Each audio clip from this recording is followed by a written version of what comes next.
Mazda's history in America with compact sedans goes all the way back to 1973 when they launched the GLC. That vehicle was developed by Japanese engineers and launched in just 18 months, and some say it actually saved the company. Fast forward to today, and this is the 2014 all-new Mazda 3, and it is easily the segment leader. If you survey most automotive journalists and ask them which brand new compact sedan they would buy today, they're probably going to answer with, I'll buy a used 3 Series. But when really pressed to answer the question, this vehicle, the all-new Mazda 3, is the #1 vehicle on their choice because it is one of the last enthusiast cars available in the compact segment. And a lot of that has to do with the dedication that the Mazda engineers have to building not only fun cars, but economical cars and vehicles that are engaging to drive. And I gotta tell you, the Mazda 3 does not disappoint. Even if you're not an enthusiast, you gotta love what you're driving, and it all starts with looks. I think the Mazda 3 is the best looking compact sedan in the segment. It all starts with this face. You know, the outgoing model had that big smile, some called it the Joker face. That's all gone. Now you have this 5-point grille that's the same one you see on the CX-5 and the Mazda 6, and it's downright beautiful. It's very vertical. There's a lot going on here, but it really works for this vehicle. It works for all the Mazda vehicles. A lot of competitors have gone with this large flat panels on the side, and the reason they've done that is to save cost, not Mazda. As you can see, all this curvature in the metal really makes it look more premium, and it gives it this fluid motion even when it's standing still.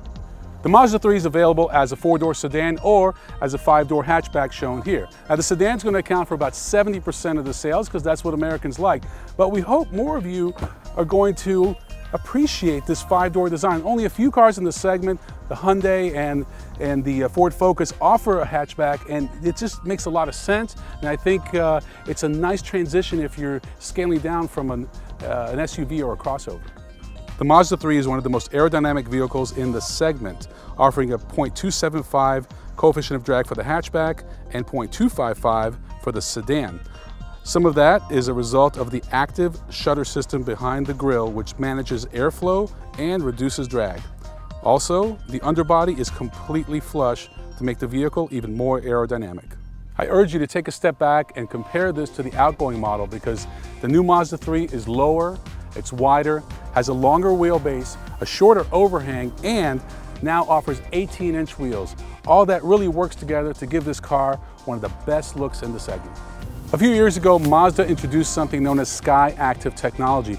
What this is a series of technologies, including the chassis, the engine, the transmission, the steering, etc., to make the vehicles more efficient and more powerful. And this is the first vehicle that is 100% Sky Active, meaning both engine options have this technology. So the base engine is a 2-liter 4-cylinder producing 155 horsepower, and it's quite delightful. Now this is the upgraded engine, the 2.5-liter producing 184 horsepower, and of course it's going to perform even better.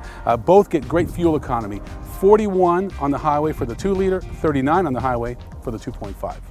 Of course, an engine is only as good as the transmission it's mated to, and Mazda 3 offers 2 transmissions, a 6-speed manual or a 6-speed automatic. Both of these are Sky Active, which means they're very efficient and a lot of fun to drive. If you like the exterior styling of the Mazda 3, just wait till you see what they've done on the inside. Everything has been improved. They call this car a game changer, and after spending a few hours in it, we know why. When Mazda set out to make an all-new interior for the Mazda 3, they didn't benchmark other compact sedans. Instead, they benchmarked vehicles like the BMW 3 Series, and it shows. Another area that needed improvement was the navigation screen. As you can see, you have a 7-inch screen here that's a touch screen until you start moving. If you recall, the Mazda 6 got a lot of grief because it had a screen smaller than 6 inches. Great job on there.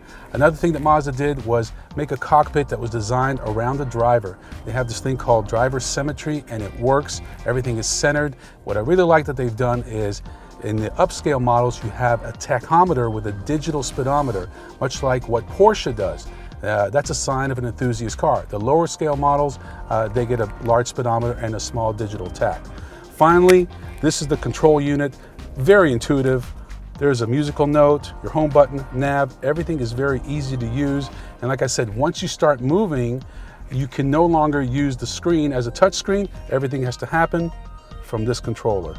The Mazda 3 is available in several trim levels, starting with the base ISV, which starts at $16,945 and is available in a 6-speed manual or 6-speed automatic.